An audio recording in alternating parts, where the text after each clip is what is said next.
Fender Highway Series acoustic electric guitar. This one has a Mahogany soundboard, and it took a little dive on stage and landed face first on the stage and cracked a big old area here next to the controllers.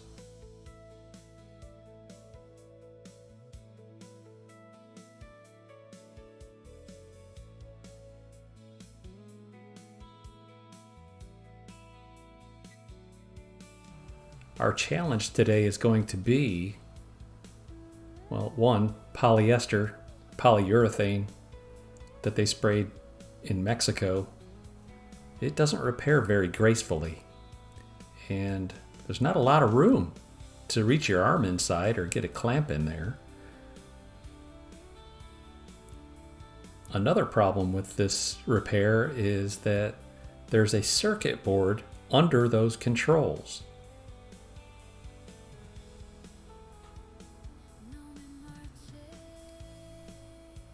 So we're going to have to go in here and try to push the circuit board out of the way. I'll have to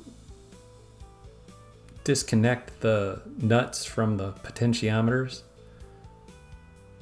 I'm going to go ahead and get the pick guards off here while I'm at it. And he didn't like how his pick guard was starting to curl up on that real pointy edge down here. So I'm going to put a little bit of that 3M pressure sensitive adhesive on there and see if I can get it to stay down when I reinstall it. If you're not familiar with Grammar guitars, they were made in Nashville back in the 60s. Debunked guitar company.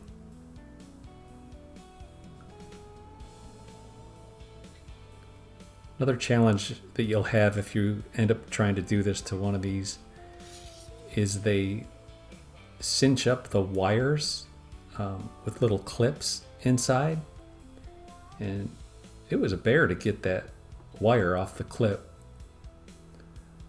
because I did have to disconnect one of the connectors.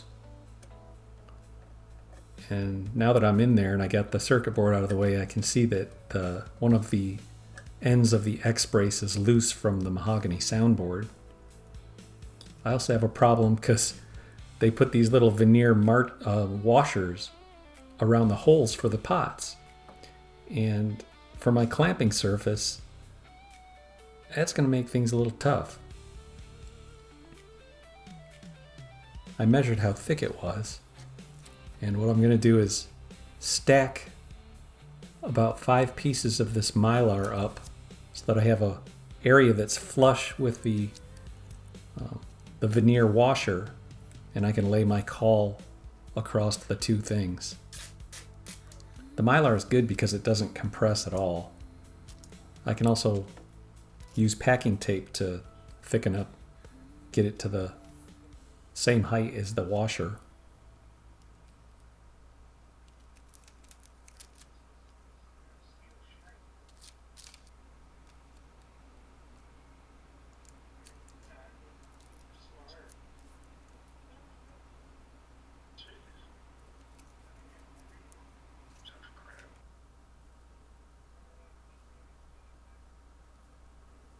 This is my test run.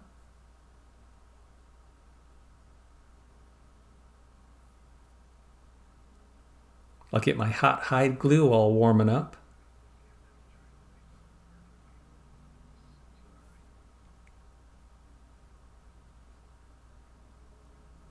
I'll also put some packing tape across the foot of the clamp so that just in case we have squeeze out, the clamp doesn't stick to the guitar.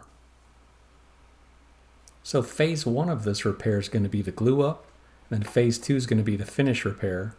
But since I'm always thinking one step ahead, I better chip off some of this poly, because we don't want it all glued and stuck together. We're just going to need to fill it in later after the glue up. But there's really no way to repair that stuff. You just have to chip it off. And the problem with chipping it off is every time you chip it, it leaves a little light colored edge, a little air bubble underneath it, in between the mahogany and the poly is a little sliver of air, making it look white. What to do, guys? These are cool guitars. They're made of solid wood, and they're super lightweight, and they've got that circuit board in there so they sound cool plugged in. They don't sound too bad acoustically. Whenever I'm using hot hide glue, I like to warm up the area with my hair dryer. Hot hide glue. Gonna make Grandpa's guitar sound and play like new with hot hide glue. Sorry my hand got in the way, but that's what we do. I'm gonna try to squeeze some of this down in there. It's a great glue for this because it's super thin, and this crack isn't opening a tremendous gap. It's just, it only wants to open so far, so we need a thin glue to go in here. And hot hide glue is good because it's not toxic. And if it happens again, we need to re-repair it. We don't have to try to clean all this stuff out of there. We can just work around it. The new stuff will stick to the old stuff if it happens again. Because that person might be me fixing this guitar. Right there, I'm squeezing in some glue under that brace. Now I'll put in my Mylar caul to go around that pot washer.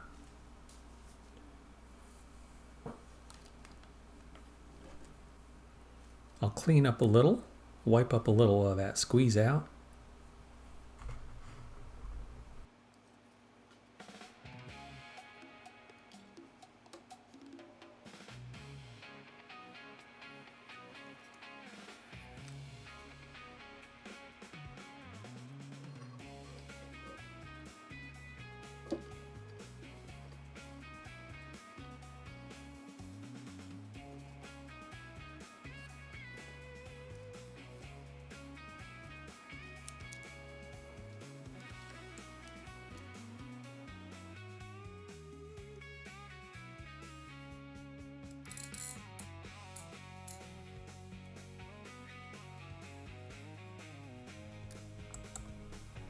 I'll put this caul and clamp it down over top of that X-brace end.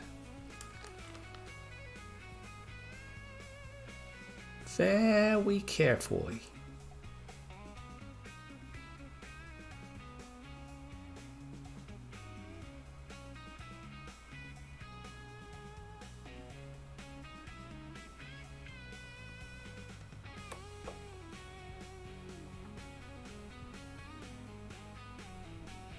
A third clamp, just for insurance. We'll wait a day, we'll come back to it. So in the morning, I took the clamps off, and now I'm cleaning it up. Had a little squeeze out here. And now it's the finish repair. This is the hard part. The two sides were fairly level with each other, not perfect, but pretty good. Wipe up a little on the inside. We'll do all of our finish repairs while that circuit board's out of the way.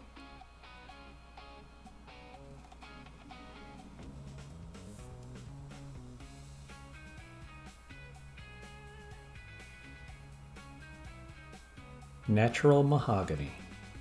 Got to chip off this loose poly.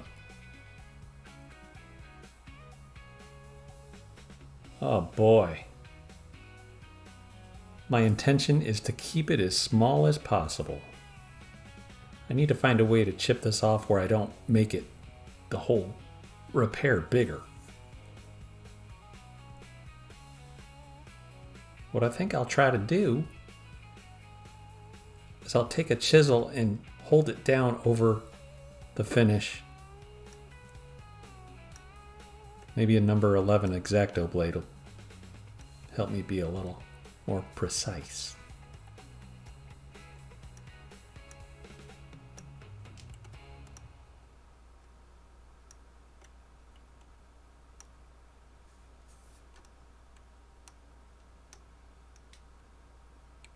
do as I say, guys. Don't do as I do.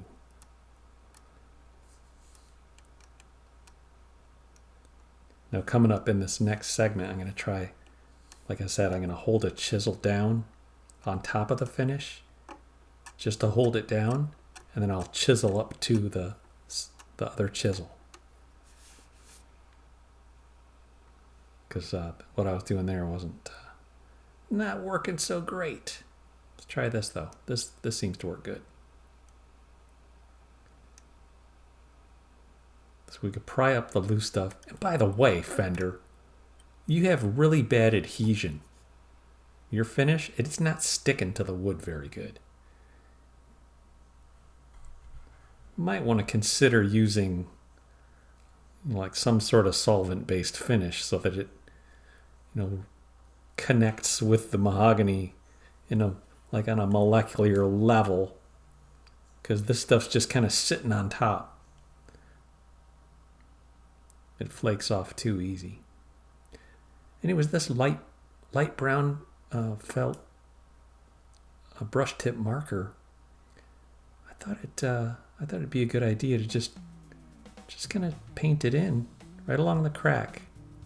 Everywhere there's a little white line, I'll put in a little brown next to it.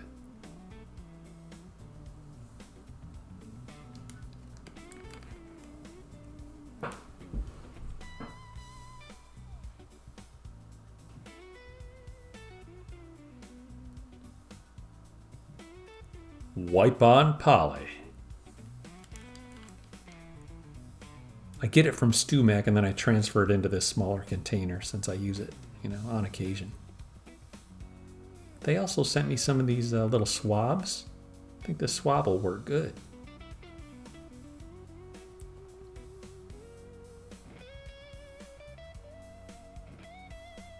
I actually didn't order these. I ordered the brushes, the blue handled brushes, and they sent me the swabs.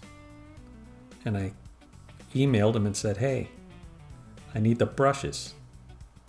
And they're like, okay, we'll get them right out to you. A couple days later, another pack of swabs. So I email them again. And I'm like, hey, these swabs are great, but can I get some brushes? So now I don't know what's going on with StewMac. They'll take care of it though. I like the brushes because I use them to put the glue in the channel when I'm gluing on those Martin bindings. Martin doesn't know, how to make a guitar that stays together. They used to know how, but they kind of forgot.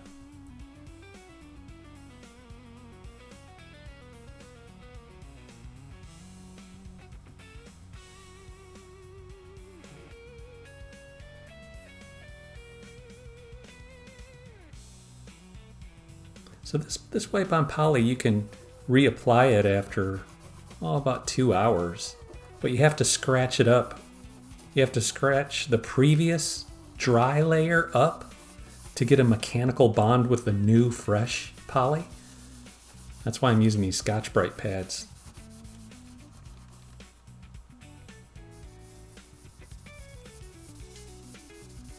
I ended up putting on like 4 or 5 coats of the wipe on poly. Actually, the wipe on poly wasn't going on thick enough, so I switched to a polyurethane called,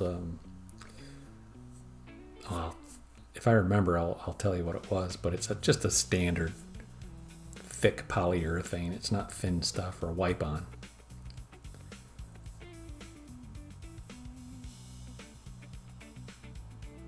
Now I'm just trying to get the right sheen. I got everything kind of level. Just want to get a sheen that kind of matches the surrounding.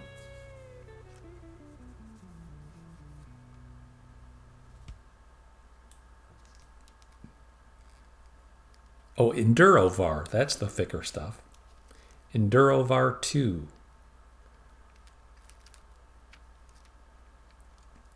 So this is the 3M pickguard pressure sensitive adhesive. I'm going to put it on the bottom side of these custom pickguards and see if that little sharp little point will stay down. It might not, but my customer also wasn't too sure that the previous Guitar Tech's use of wood screws was a great idea for this. And I said, I don't know that it was a great idea either, but I don't know that this polyester, polyurethane, whatever this finish is, that anything is going to stick to it. It's like, it can't even stick to the wood. But, so maybe with PSA and screws, it'll stay down. We'll find out.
Well, it's not perfect, but it's better than it was. Progress, not perfection. That's about all we can shoot for in this business most of the time. But when it does come out perfect, it's a bonus. One of the things you don't want to forget about these like Acoustasonics and Highway series is that the bridge is compensated for a wound G. Although it looks like an electric guitar, it's more acoustic in its setup. And you also want to use a thumb pick.